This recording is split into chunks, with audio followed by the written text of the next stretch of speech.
Muy buenas noches, bienvenidos a otro jueves de Contrapunto Político.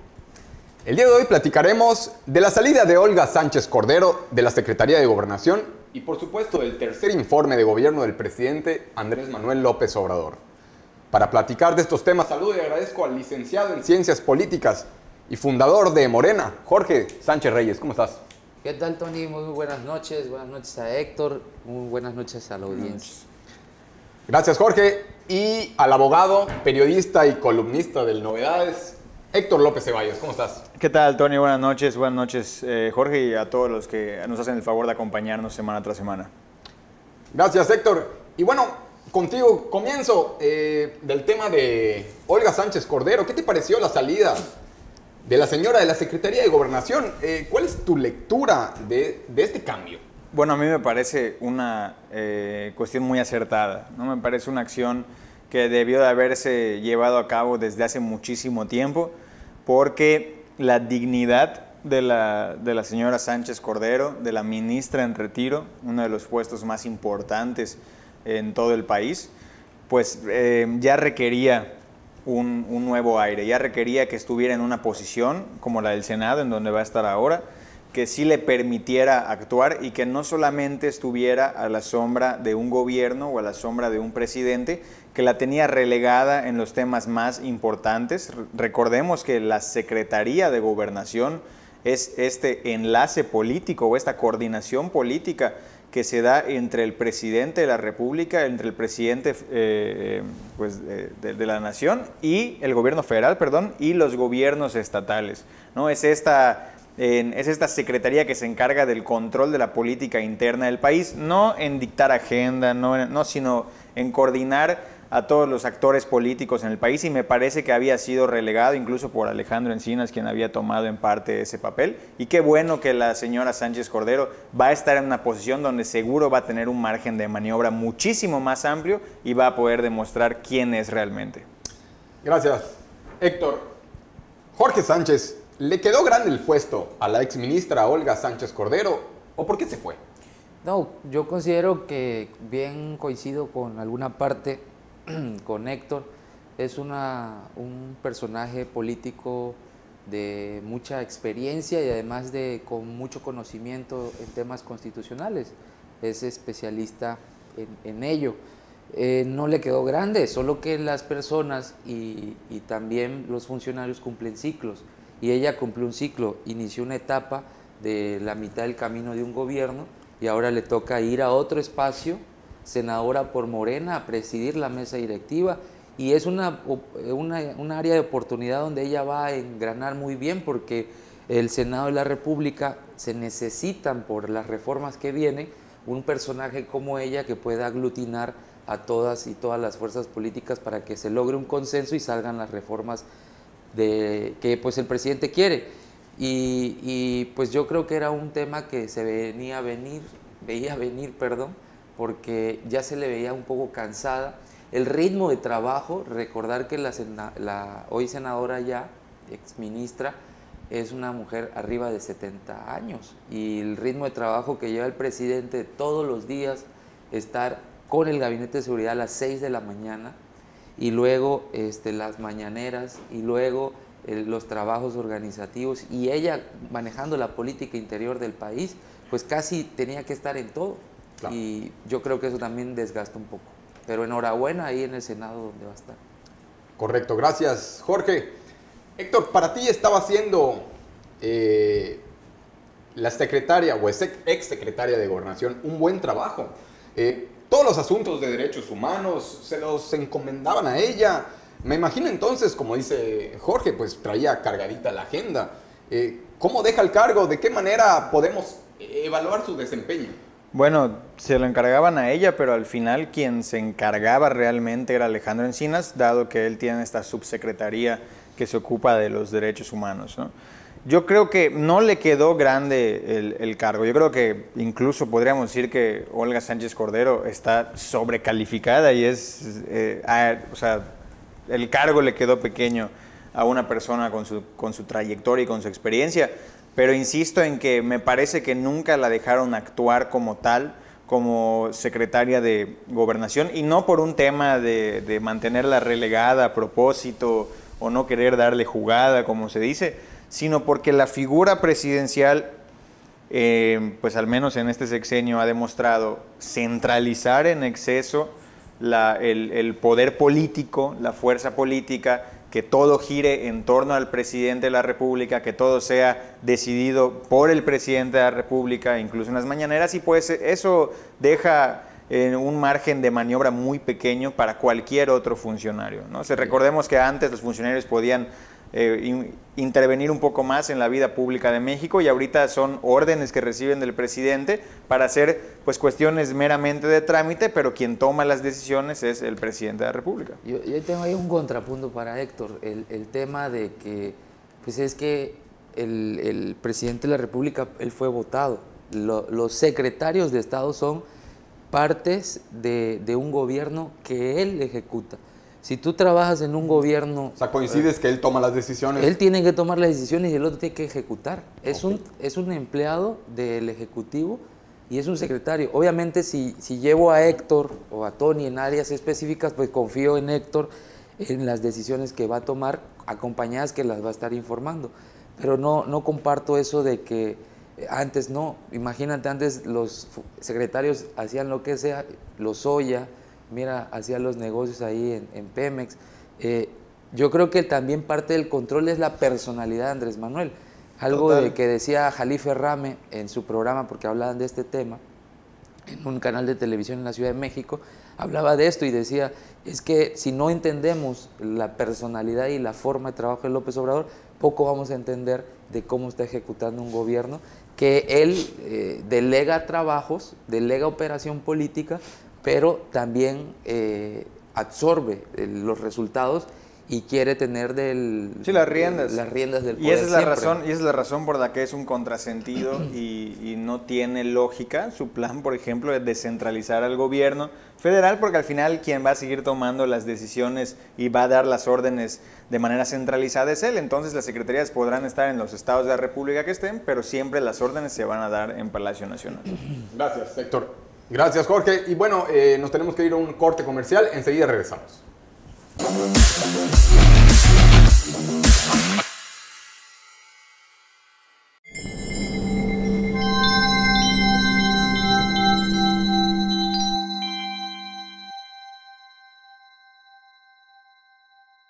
Corte de cabello y auto limpio en un solo lugar, si es posible, en Autolavado La Pompa 2.0. Encontrarás desde un sencillo lavado y aspirado de autos hasta el pulido de faros, hidratación de asientos, lavado de motor y el exclusivo tratamiento de ozono. Y mientras esperas, aprovecha su servicio de estética unisex para hacer de tu tiempo más agradable. No te preocupes, cuenta con todas las medidas de sanidad desde la entrada. Visita La Pompa 2.0. En tus reuniones, con los amigos o en cualquier ocasión. Nuevas tortillitas Doña Aida, recién saliditas del horno. Encuéntralas en tu tienda favorita.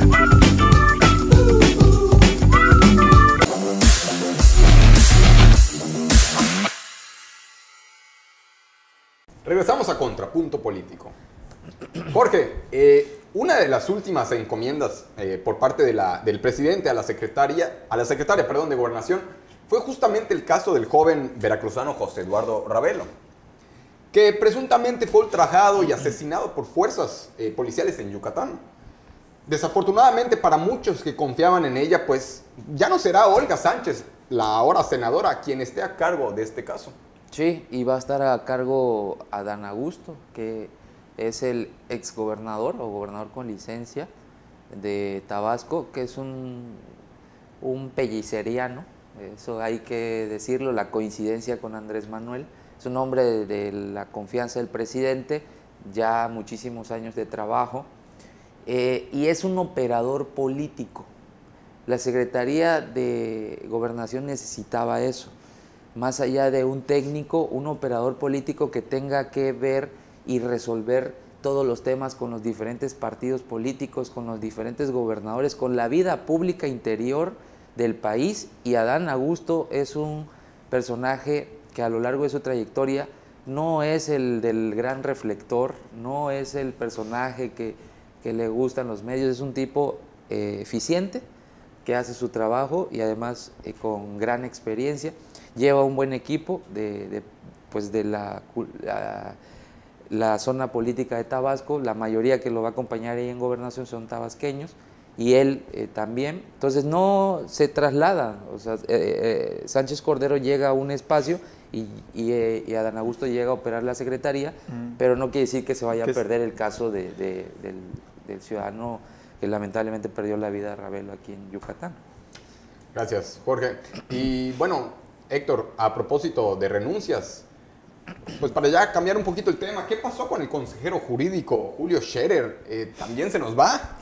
Ya son varias salidas del gobierno federal. Normalmente a mitad de sexenio, a mitad del camino de un gobernante, siempre hay este tipo de movimientos, ¿no? Lo vemos, por ejemplo, en el caso de Scherer no ha sido confirmado, es un rumor que ha sacado la Comento. Pero no será el primero ni el último, seguramente, movimiento que se realiza o realizaría en el gobierno federal. Incluso desde el primero y segundo año de gobiernos ya han habido otras salidas, otros movimientos. Es algo natural en cualquier periodo de un político, sobre todo de alguien que dirige el Ejecutivo, ya sea estatal, municipal, federal. Recordemos que en Yucatán también han habido algunos movimientos en el gabinete. Y es algo para hacer determinados ajustes, ya sea para afianzar algunos programas de gobierno, para darle otro rumbo a las políticas públicas. También, pues no hay que dejar de decirlo, con fines electorales a veces, no todos, pero a veces con fines electorales para cuestiones de operación política, de las elecciones que vienen. Pero también han renunciado por no estar de acuerdo. También han renunciado, lo cual me parece muy valioso. No solamente en el gobierno de Andrés Manuel han renunciado funcionarios por no estar de acuerdo, pero me parece muy valioso cuando una persona sabe poner pues sus principios o su criterio ante una directriz, claro. No comparto con el gobierno lo que está haciendo y me retiro. Y es totalmente válido, porque eso incluso habla mejor de un funcionario a los que simplemente se van a cuadrar y no van a demostrar o a expresar estas diferencias por miedo a quedarse sin el puesto. Correcto. Gracias, Héctor. Y bueno, ahora sí, compañeros, cambiemos de tema. Y pues inicio contigo, Héctor. Otra vez, ¿qué les pareció o qué te pareció el tercer informe del presidente Andrés Manuel López Obrador? De manera general, ¿qué nos puedes decir? Bueno, lo que pude observar, porque pues la verdad es que no me eché absolutamente todo el informe, es que es un poco una reiteración de los informes pasados. Es un poco esta misma información que se va dando, que se va procesando y se va masticando, y hay un poco de avance acá, un poco de avance allá. De nuevo vemos Santa Lucía, de nuevo vemos Tren Maya, vemos los proyectos que se han realizado en la frontera, con la cuestión de las gasolinas, la luz. Pero si nosotros analizamos el fondo del discurso, pues es lo mismo que se ha venido diciendo desde el primer informe de gobierno. Desde mi particular punto de vista, creo que el informe que se presenta de manera técnica debe de demostrar los resultados del último año de gobierno. Al final, por eso se hace un informe anual, porque se está demostrando los avances o los retrocesos que se pudieron haber tenido en el último año. Pero en el caso de Andrés Manuel, pues sí veo una constante de siempre dar los mismos datos, sus propios datos, siempre demostrar o exponer los mismos proyectos en todos los informes que da, porque no hemos tenido nada más 3 informes, hemos tenido 3 informes oficiales de gobierno, pero han sido el informe del aniversario del triunfo de Morena, el informe de los 6 meses, el informe de esto. Entonces ya creo que vamos como en el 5º, 6º informe, y siempre el discurso y los datos son pues básicamente los mismos. Correcto. Bueno, gracias, Héctor. Jorge, seguramente a ti te gustó todo el informe. Pero dime, ¿con qué te quedas? ¿Qué fue lo que más te llamó la atención? ¿Que te haya gustado? ¿Lo más valioso para ti? Sí, yo ahí sí difiero totalmente con Héctor, en el sentido de que él mismo acaba de decir que los avances de cada año se analizan. Por ejemplo, el año pasado dijo cuánto llevaba de porcentaje de avance tanto el Tren Maya como la refinería, y ahora al año siguiente dice cuánto hemos avanzado en este año, en estos 12 meses que van de este gobierno, de este nuevo año, cómo se ha avanzado Pero en es los el mismo temas proyecto. por eso mismo, porque no es como que hicieras un atole, que lo haces en dos horas. Yo creo que lo Acá, correcto sería anunciarlo al último, o sea, ya que se termine es la decir, obra. teníamos en el avance del aeropuerto de Santa Lucía el 25%, ya llevamos ahora al año siguiente el 48%, conforme a nuestro plan general, ¿no? Entonces, eso es lo que se informa. Dice el presidente que no va a dejar obras tiradas, que Sí, todas las va a terminar antes de que culmine su sexenio. aquí yo, y eso no sé si acordará Héctor, una vez en una posición tuvimos aquí un contrapunto, cuando dijo acerca de las vacunas, que se le veía, hoy ya llevamos más de 120 millones de vacunas en el país y ya casi tenemos en toda la población un avance de la primera vacuna. Y no ha terminado el año, porque el presidente dijo que en un año íbamos a vacunar todo el país. Entonces, es un operador nato. Yo pues soy simpatizante de su causa y conozco la historia política de Andrés Manuel. Es operador.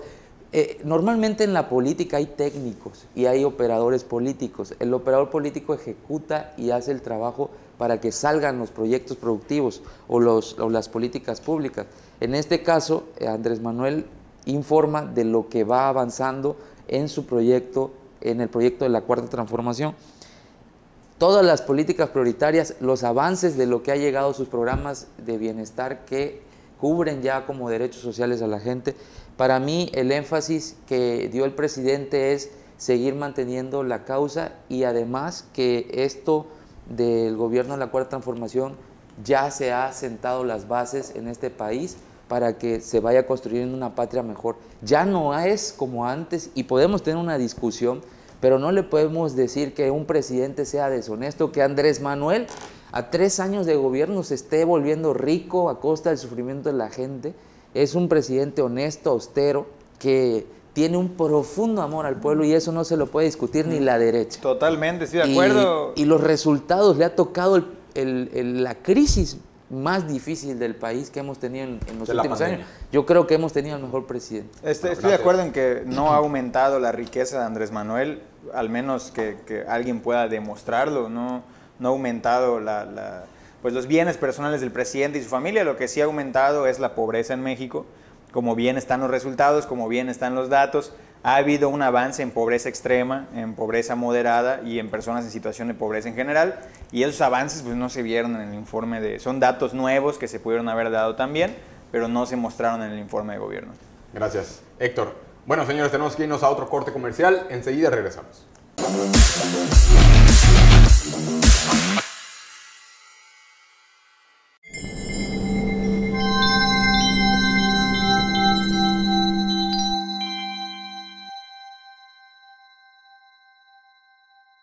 Corte de cabello y auto limpio en un solo lugar, si es posible, en Autolavado La Pompa 2.0. Encontrarás desde un sencillo lavado y aspirado de autos hasta el pulido de faros, hidratación de asientos, lavado de motor y el exclusivo tratamiento de ozono. Y mientras esperas, aprovecha su servicio de estética unisex para hacer de tu tiempo más agradable. No te preocupes, cuenta con todas las medidas de sanidad desde la entrada. Visita La Pompa 2.0.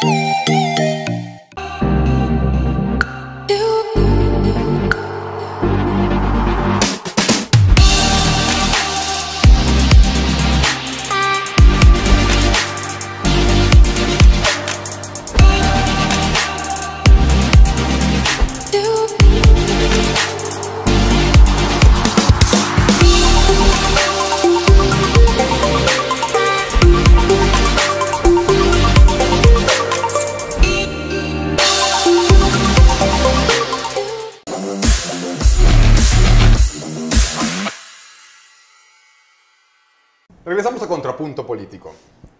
Héctor, me quedé contigo. Dice el presidente que ya cumplió 98 de los 100 compromisos y que inclusive podría dejar la presidencia tranquilo, pues ya se sentaron, como dice Jorge, las bases de la 4T. Héctor, ¿ves a México ya transformándose? Por supuesto que no. Yo entiendo que pues México, entiendo el discurso clásico de que México viene de años y años de retroceso o de estancamiento en determinadas áreas, sobre todo en el área social. estas cuestiones de derechos sociales, culturales, el derecho a la salud, el derecho a la educación, todo eso, evidentemente hay un retroceso incluso en el país por los últimos años, antes de que entrara este presidente. Sin embargo, tampoco puedo decir y celebrar que haya alguna transformación. Insisto con el dato de hace rato, que son datos del Coneval, que son datos objetivos, con apoyo del INEGI, con apoyo de encuestas, con una metodología clara. La pobreza ha aumentado y el poder adquisitivo de la gente ha disminuido en los últimos años, y no nada más desde la pandemia. Y eso hay que dejarlo en claro, los datos no son del 2020, son datos que se dan de 2018 hacia adelante, porque pues no es anual el examen que se hace, ¿no? La evaluación que se hace, perdón. Entonces, a mí me parece un poco preocupante, no que suceda esto, porque se puede entender y se pueden rectificar las políticas públicas cuando algo no está saliendo bien, pero me parece todavía más preocupante que no se acepte que esto está ocurriendo, porque si no se acepta que esto está ocurriendo, entonces no se puede abordar el problema y no se puede actuar en consecuencia. Entonces yo creo que pues sí debería haber una rectificación por parte del gobierno mexicano en este sentido, atender las verdaderas causas que está, pero atenderlas de verdad, porque pues se dice que se están atendiendo las causas, pero la violencia, por ejemplo, ha disminuido, los homicidios, como decía el presidente, se han disminuido en 0.5%. Entonces no se están atendiendo las causas. No se está atendiendo las causas para disminuir la pobreza, porque la pobreza sigue aumentando. Hay un rezago educativo importante desde antes de la pandemia. Entonces todo este tipo de cosas, pues también habría que aceptarlas y decir, pues este a lo mejor no es el camino que nosotros queríamos, vamos a replantear y a reformular los programas, porque los programas sociales, por ejemplo, no son medibles. Entiendo que los programas sociales, los apoyos, sirven para tratar de darle oportunidades a las personas, pero no se puede saber siquiera si esos programas están funcionando, porque no hay una metodología para medir si realmente hay un impacto positivo en la población en esos programas. Y si no se sabe si están influyendo de manera positiva o negativa, pues entonces no estamos haciendo nada. Gracias Héctor. Bueno, definitivamente creo que si algo has criticado es la falta de autocrítica del gobierno federal. Jorge, veo que al presidente le gusta mucho hablar de las remesas. Siempre habla de los récords que año con año se logran gracias al trabajo y esfuerzo de nuestros paisanos que viven en Estados Unidos. Me queda claro que es una realidad este ingreso muy importante para el país, pero ¿por qué se presumen las remesas como si fueran logros de la 4T o como algo muy positivo para el país? Más allá de ser buenas noticias, ¿no suena esto más a... ¿Está tan mala situación en México que se necesita que nuestros paisanos emigren a Estados Unidos a trabajar para prosperar o mantener a sus familias, la mayoría con trabajos ilegales y sobreexplotados? ¿Ves como un logro el que año tras año rompamos récords en estos apoyos de nuestros paisanos? Es que ahí está la clave, no año tras año se han roto los récords. Bueno, dice el presidente que sí. En esta nueva etapa del país, la gente no es que haya migrado más, sino la gente que ya vive en nuestros paisanos. Son más de 30 millones de mexicanos en Estados Unidos, han enviado mayores recursos al país. Es decir, ¿pero por qué? ¿Porque está AMLO en la presidencia? ¿O qué? Pues o sea, déjame decirte que 3-1 fue la votación en Estados Unidos. Anaya y Mitt juntos y 5 más. En todo caso sería el logro del gobierno de Estados Unidos que los mexicanos puedan enviar más dinero. Los mexicanos que trabajan allá están enviando mayores recursos. Solo quiero decir eso. No estoy diciendo que intervención, que sea un buen gobierno de AMLO. Hay más confianza de los paisanos en enviarle a sus familiares en México más dinero. Se está viendo en los resultados.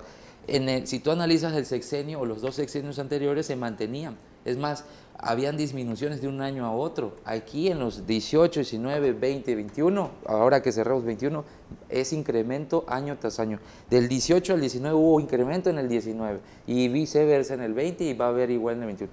¿Qué está pasando? Pues quizás los paisanos estén teniendo mayor confianza en el gobierno de México que cabeza Andrés Manuel, más allá de la figura, sino que hay una hegemonía. En el tema de las instituciones o el dato que daba Héctor, yo considero que a veces la objetividad, en mi caso personal, yo creo que no existe.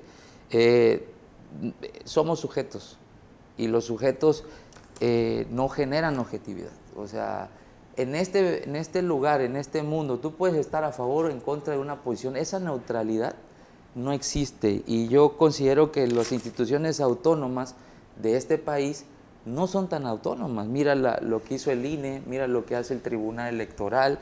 En Yucatán, las instituciones autónomas, ¿tú crees que haya instituciones autónomas en Yucatán que estén al servicio del pueblo o de las mayorías o de los ciudadanos? No, están al servicio del gobierno en turno.